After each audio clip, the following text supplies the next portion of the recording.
Olá, pessoal, tudo bem?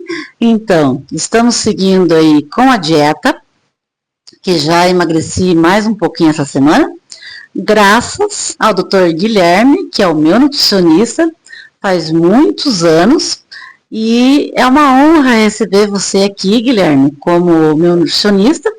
E eu sei que teu tempo é bastante corrido, então obrigada por tirar esse tempinho para conversar conosco aqui.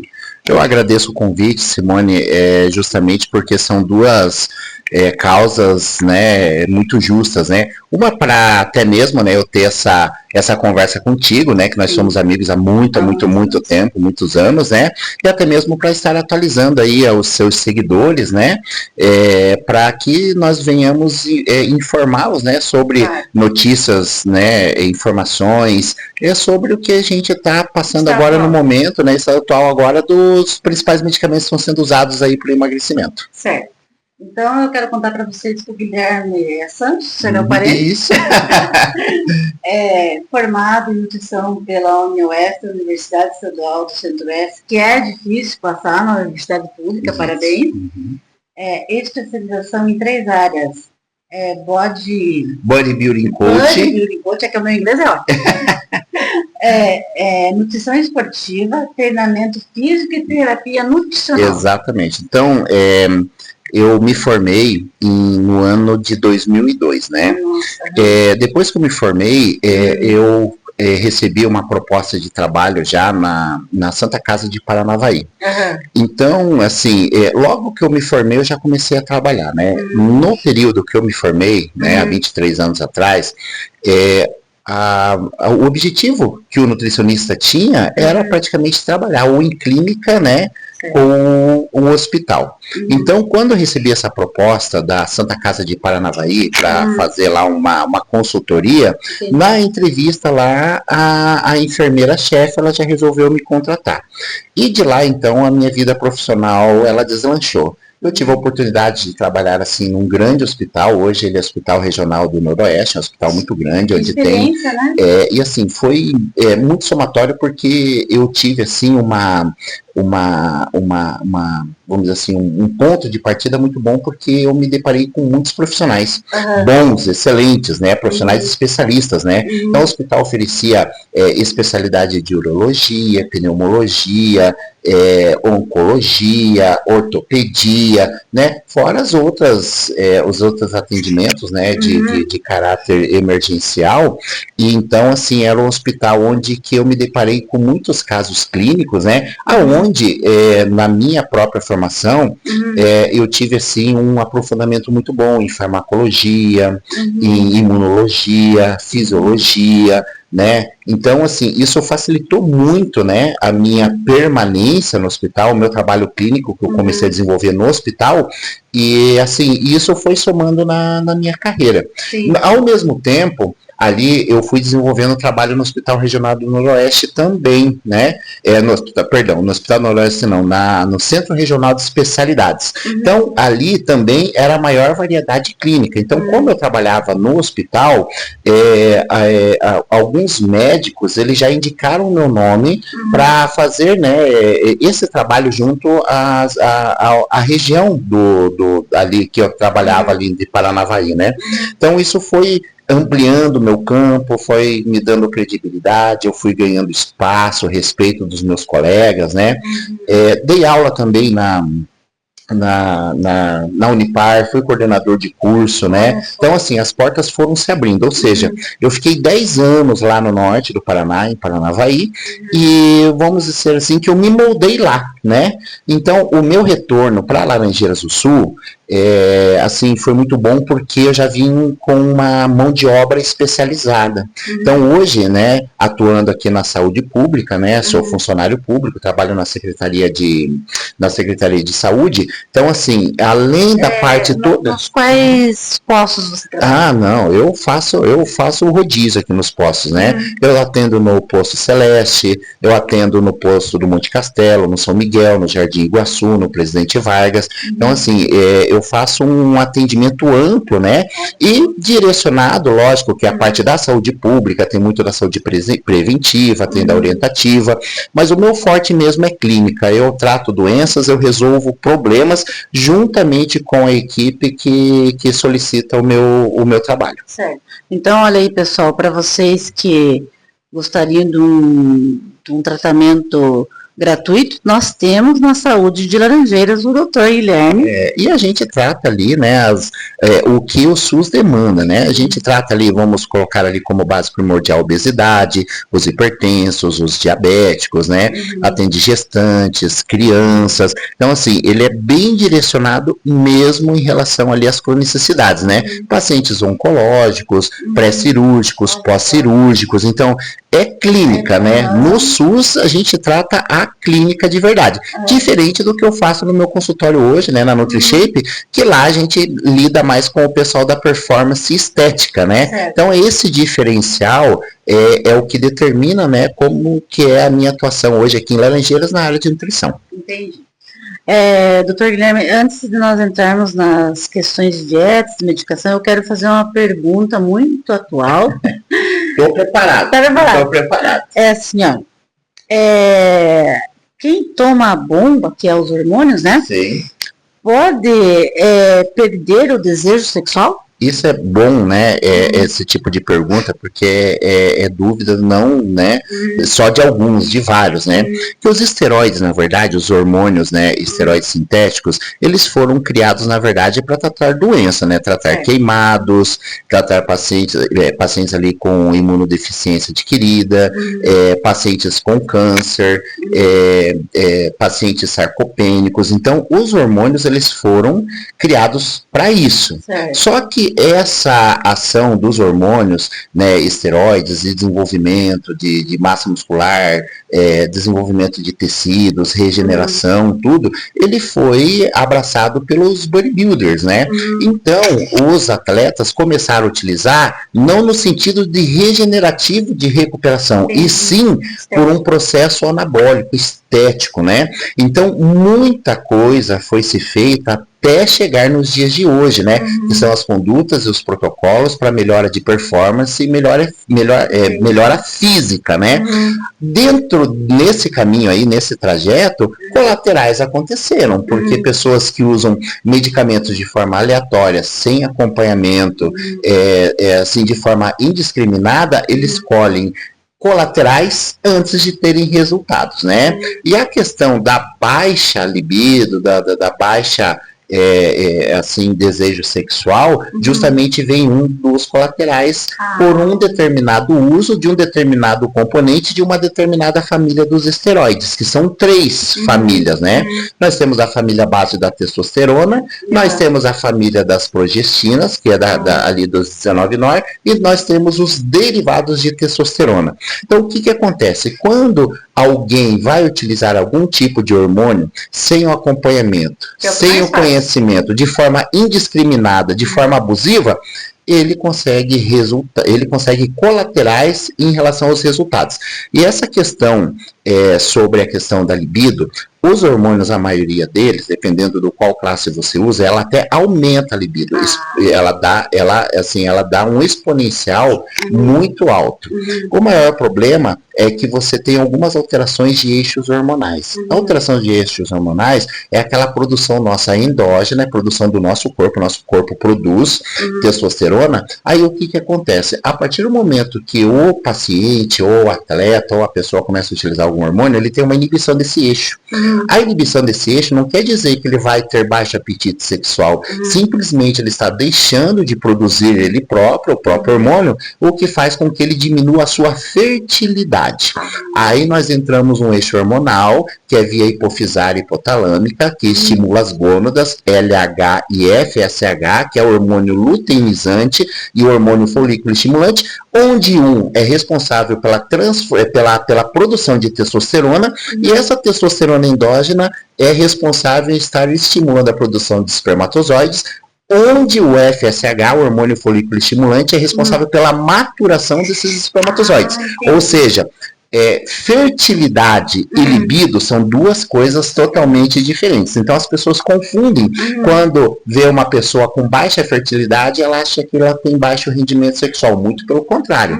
A pessoa que geralmente usa uma testosterona de forma consciente, no caso dos homens, hoje é muito comum, né, fazer as terapias de reposição hormonal, homens fazer utilização, né, desses recursos hormonais justamente para ganhar aquele vigor, para melhorar a sua concentração, para melhorar ali a sua ativeza, assim, para o homem voltar a ser homem de verdade. E uma das coisas que homens mais procuram, o uso de testosterona, realmente é quando ele tem uma queda de rendimento e uma queda de libido. Então, desde que você tenha um acompanhamento, uma prescrição, concentração e produto correto, a testosterona ou qualquer outro hormônio vai te trazer benefício e não malefício. Certo.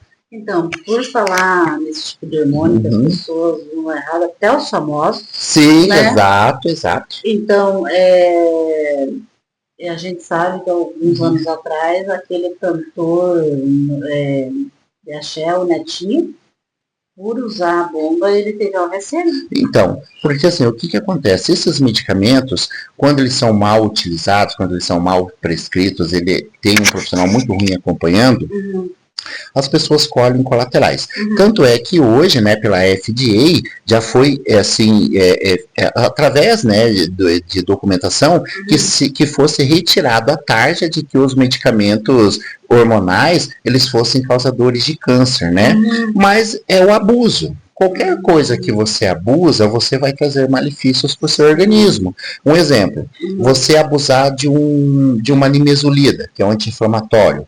Você abusar de um paracetamol, que é um analgésico também, tem poder anti-inflamatório. Você abusar de um remédio para controle de pressão arterial. Você abusar de um psicotrópico. O que vai acontecer se você tomar 10 vezes aquela dose daquele determinado medicamento? A cinética e a dinâmica daquele medicamento no seu corpo, ele vai te matar. Porque entre veneno e remédio, o que vai te manter mesmo, o que vai te fazer bem ou mal, vai ser a dose que você está utilizando.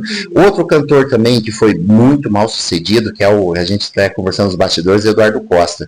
O Eduardo Costa, ele fez abusos, né, dos esteroides, ele buscou ali um aperfeiçoamento estético, conseguiu, mas a vida de cachaça, a vida de noitada, a vida de festa, aquela vida boêmia que ele sempre achou lindo, né, de declarar, né, o cara ser mulherengo, ser beberrão, tomar pinga no bico, aquilo destruiu com ele, não combina, entendeu? Então hoje ele fala para os 4 cantos do mundo que foi os esteroides que acabaram com ele, mas ele não fala da vida de droga, não fala da vida de bebida, não fala das noitadas, né? Tomar corridão, tomar tiro aí do marido da mulherada, e isso não mata, isso não matou ele, isso não acabou com ele, mas o que acabou com ele foi os esteroides, né? Mas quanta informação, Guilherme, eu sabia que entrevistar a pessoa séria. Que bom, ótimo. Você acredita que as pessoas têm que ter acompanhamento nutricional e psicológico por conta da compulsão e a vontade de comer doce? Nossa, olha, essa é uma pergunta assim que gera muitas divergências de opiniões, porque a condição da obesidade ela é genética também, tá? Mas existe a obesidade emocional também, que ela está diretamente ligada à ansiedade e à compulsão.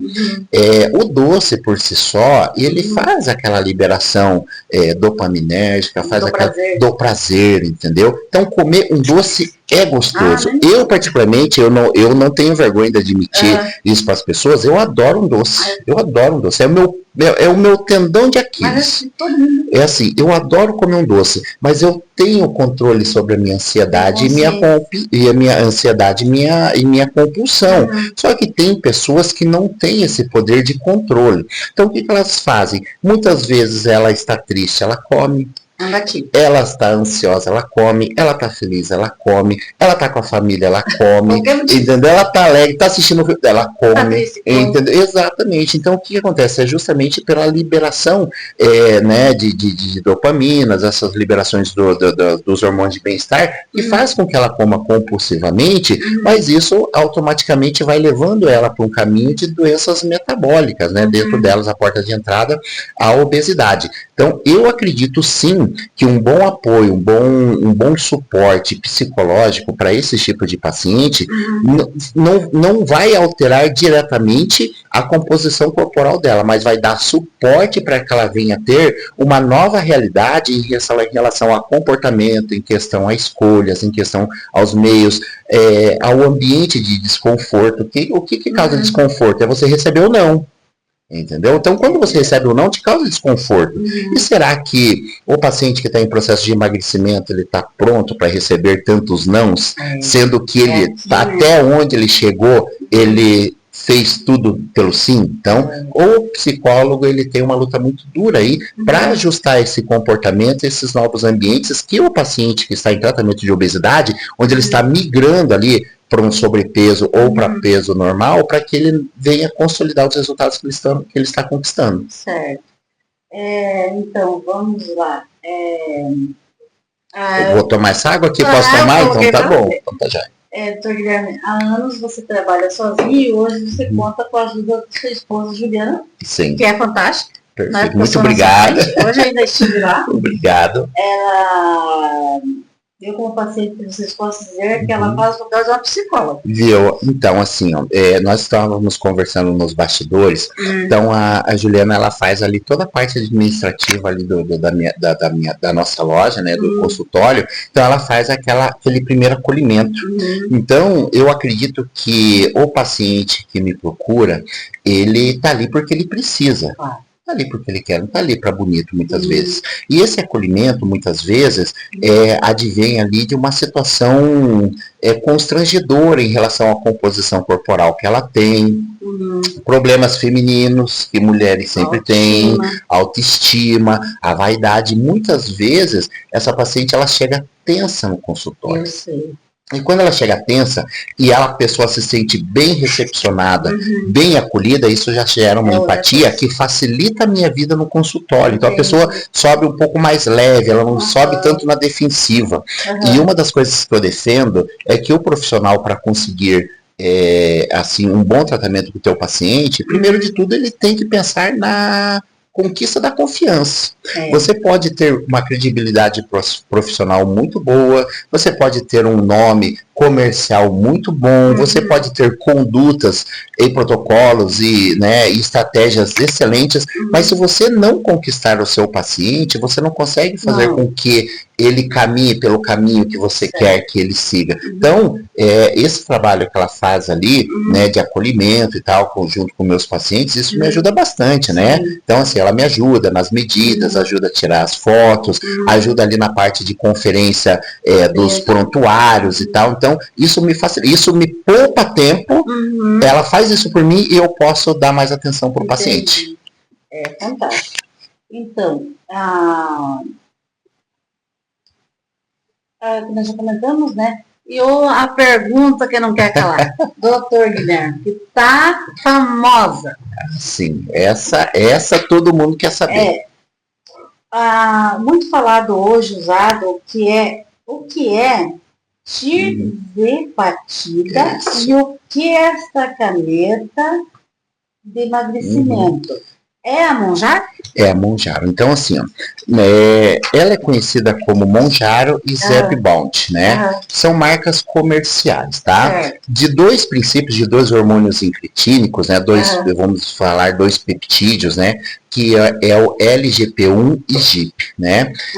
Esses medicamentos, eles foram criados, né? Para tratamento de obesidade e tratamento de diabetes. Mas hoje é um medicamento assim, que eu falo para você, que o cientista que inventou, ele vai ganhar o prêmio Nobel, né? Porque é um marco, é um diferencial no tratamento contra a obesidade, no tratamento contra a apneia do sono, no tratamento contra doenças metabólicas, lipedema, esteatose hepática, o próprio diabetes, hipertensão, inflamações metabólicas, ou seja, né?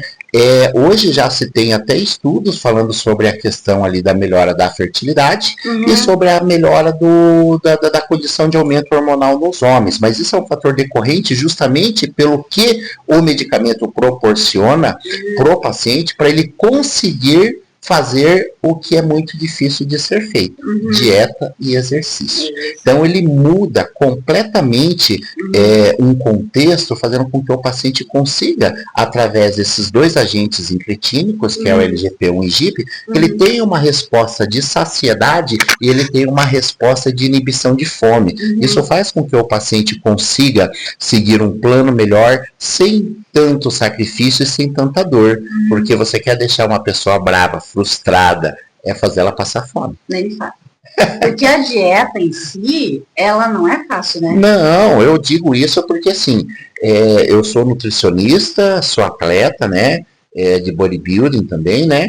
E eu sei o que é fazer uma dieta restrita, eu sei o que é passar fome. É o que nós estávamos comentando esse dia que eu estive lá, né? Você falou, bom, não é?